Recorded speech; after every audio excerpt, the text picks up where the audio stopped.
डगमगणार नाही, घाबरणार तर अजिबात नाही. आपण असं म्हणालात फडणवीस साहेब की बोलणाऱ्यांची तोंड बंद होतील. काय आहे हा?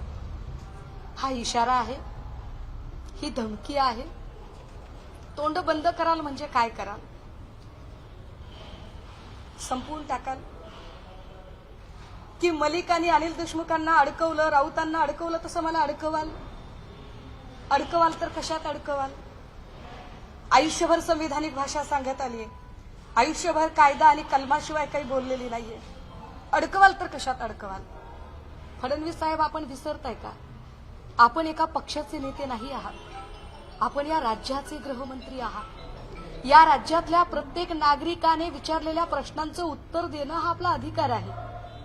फडणवीस साहेब, आपल्याला असं का वाटतंय की आपली आणि माझी काही दुश्मनी आहे? मी कधीही तुमच्याबद्दल बोलताना भाऊ आणि तुमच्या पत्नीबद्दल बोलताना वहिनी असे आदरार्थी शब्द काढून बोललीये. आपला उपमर्द होईल असं आणि वेग असं काहीच बोललेली नाहीये. जर मला काही माहिती हवी आहे आणि मी आपल्याकडून ती माहिती मागते, मी असं म्हणते की अरे उडता महाराष्ट्र नाही झाला पाहिजे, ड्रग्ज मुक्त महाराष्ट्र तुम्ही म्हणता एकीकडे, कसा ड्रग्ज मुक्त महाराष्ट्र होईल? एका अर्थाने तुम्ही इशारा देताय ना की जो कुणी या ड्रग्जच्या विरोधात बोलेल त्याने गप्प राहा रे, शांत राहा रे. ही धमकी आहे. फडणवीस साहेब, धमकी नकात न देऊ. बजरंग दलाने मानेवर तलवारी ठेवल्या होत्या इथेच यवतमाळमध्ये, विषप्रयोग झाले, जिवंत जाळण्याचे प्रयत्न झाले, चळवळीतनं आलीये, राजकारणातली नाहीये. परिवर्तनाची परिभाषा समजून उमजून जगणारी आहे. पण तरीही तुम्हाला धमक्या द्यायच्या असतील आणि अशा पद्धतीने इशारे द्यायचे असतील तर इशारे ड्रग्ज माफियांना द्या. ललित पाटील सारखा माणूस मी पळालो नाही, मी पळवून लावला गेलो असं का म्हणतोय, याची उत्तरं तुम्ही शोधली पाहिजे. माझ्यासारख्या एका अत्यंत मध्यमवर्गीय माणसाला धमकावण्यात काय अर्थ आहे हो? आणि हो, अजून एक, ही सगळी लढाई उभी करताना हे अजिबात डोक्यात नाहीये की माझ्या पाठीशी कुणी आहे की नाही, पक्ष, संघटना, व्यक्ती, नावं किंवा काही अजून. मला कुणाच्या मॅनिप्युलेशनमध्ये पण जायचं नाहीये, हे पण स्पष्टपणे. म्हणजे काही जणांना जर एकमेकांच्या शिकारी करण्यात इंटरेस्ट असेल तर I am not interested in that game. मला त्याही भानगडीत पडायचं नाहीये. माझ्याकडे जेवढं आहे ते मी समोर ठेवलंय, मला याची उत्तरं हवी आहेत. अजून मी संध्याकाळी बोलेन. संध्याकाळी महाप्रबोधन यात्रेची उद्घाटन सभा आहे. काही लोक म्हणाले की फडणवीसांच्या बालेकिल्ल्यातून सभा होते का, तर अजिबात नाही. मला नाही वाटत की हा फडणवीसांचा बालेकिल्ला आहे, मला नाही वाटत की हा आरएसएसचा बालेकिल्ला आहे.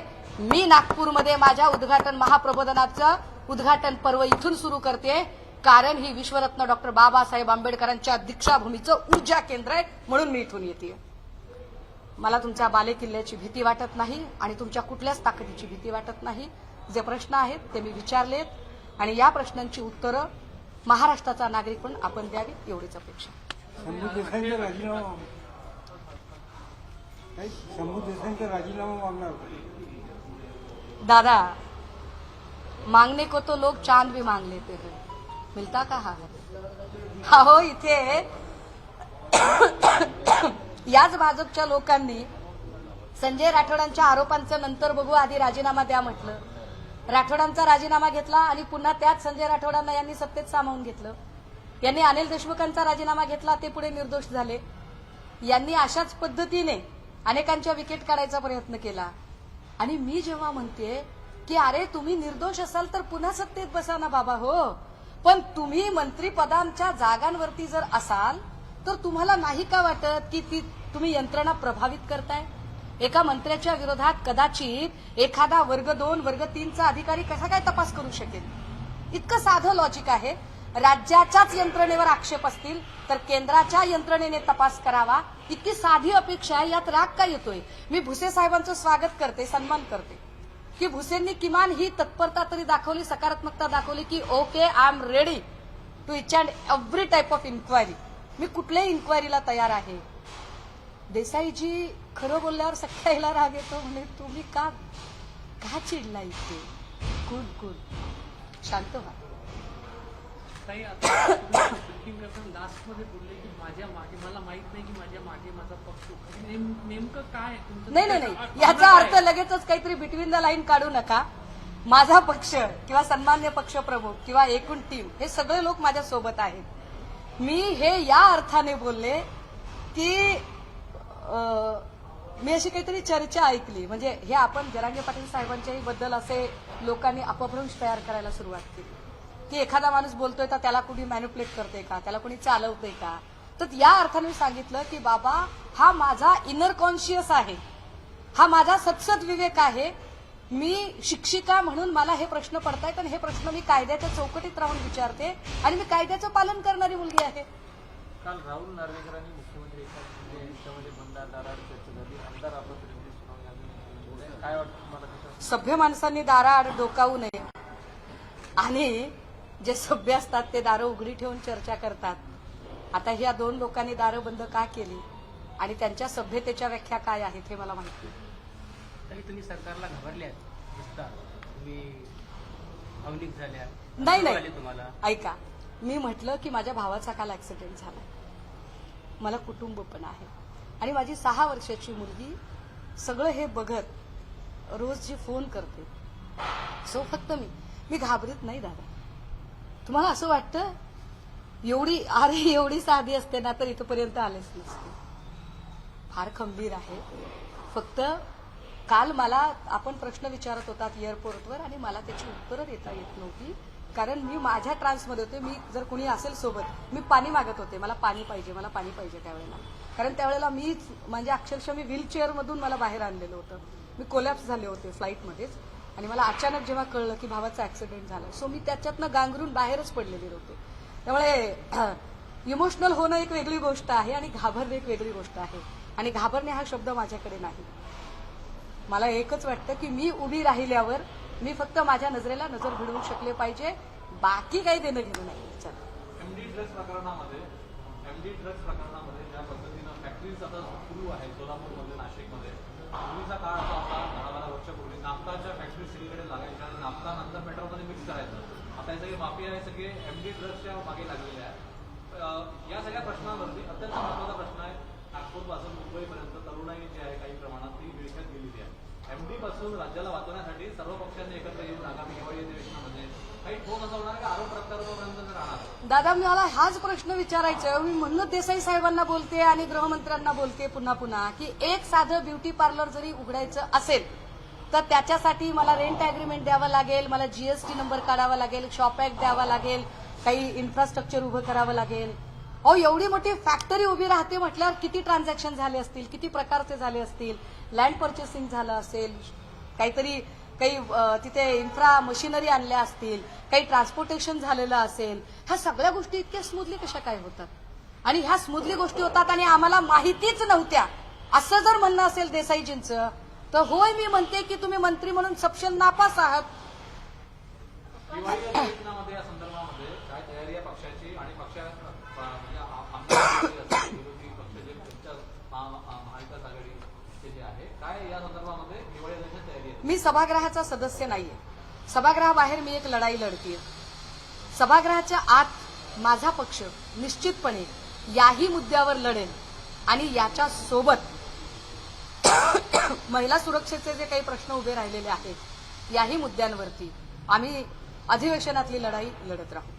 एक ऍड आलेली आहे लोकसत्तामध्ये, प्रमोद महाजन ग्रामीण कौशल्य विकास केंद्र त्यांच्या नावाने ऍड आले, पण त्यांचा फोटो जो आहे तो ऍड मध्ये नाही. अजून एक ऍड होती अशी 2 का 4 दिवसांपूर्वी पुणे मुंबईच्या पेपरमध्ये, ज्याच्यामध्ये शिंदे साहेबांच्या पक्षाचा उपक्रम होता, फोटो मात्र देवेंद्रजींचा होता.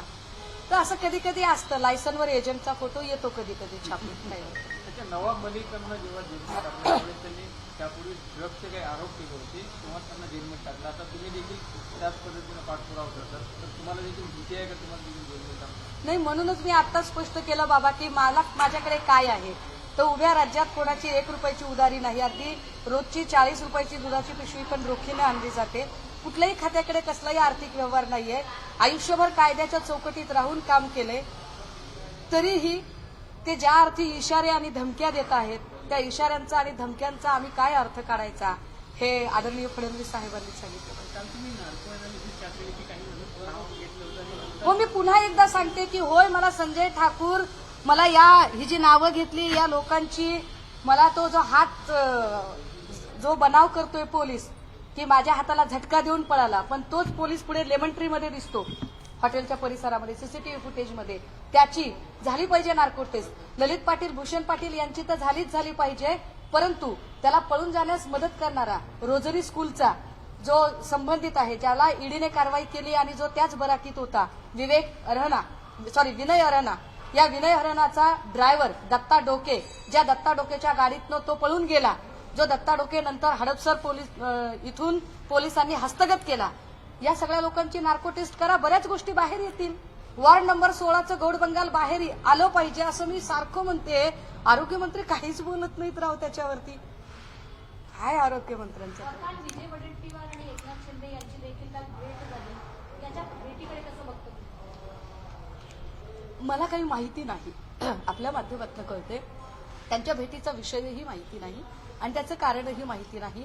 कदाचित ते कारण हा जो सगळा विषय चालू आहे हेही असू शकतं किंवा कदाचित अजून काही वेगळं असू शकतं, पण मला त्याच्यातली निश्चित माहिती नाही. बऱ्याच दिवसापासून अशी चर्चा सुरू आहे की विजय वडेट्टीवार भाजपमध्ये जाणार आहेत, तर त्यांच्या पार्श्वभूमीवर ही भेट असू शकते का? मला असं वाटतं की मी माझ्या पक्षाच्या वतीने माझ्या पक्षाशी संबंधित घडामोडीवर भाष्य केलं पाहिजे. मी काही काँग्रेसचा प्रवक्ता नाही आहे, त्यामुळे बेटर वे की काँग्रेसच्या लोकांनी याच्यावरती बोलावं आणि त्यांना प्रश्न विचारला. काल रश्मी ठाकरे टेंबिनाच्या मंडळात गेल्यावर तिथल्या कार्यकर्त्यांनी तिथले लाईव्ह पंखे कूलर बंद केले असा आरोप केला. काल खरंच दिवसभर मी इतकी गांगरून होते, म्हटलं की भावाचं ते सगळ्या याच्यामध्ये, पण मला माहिती नाही. पण काय तिकडे नेमकं झालं, काय कशासाठी झालं, काही वेगळी काही कारणं होती का, मी निश्चित त्याची माहिती. तुम्हाला नोटीस बजावून डिफेमेशनची असंही काही मंत्री त्याची भाषा करतायत. दादा, त्यांनी एखादी नोटीस बजावली, समजा काय त्यांना करायचं जरी झालं तरी त्यांनाच माझे पैसे भरावे लागतील. हायच क्या आपने पास. पण काय त्याचा काय विचार करत नाही. जे होईल ते देखा जाएगा. मी काय म्हणते, ते फार चांगलं गाणं आहे, अपनी तो जैसे तैसे कट जाएगी, आपका क्या होगा जनाबे आली, ते बघा.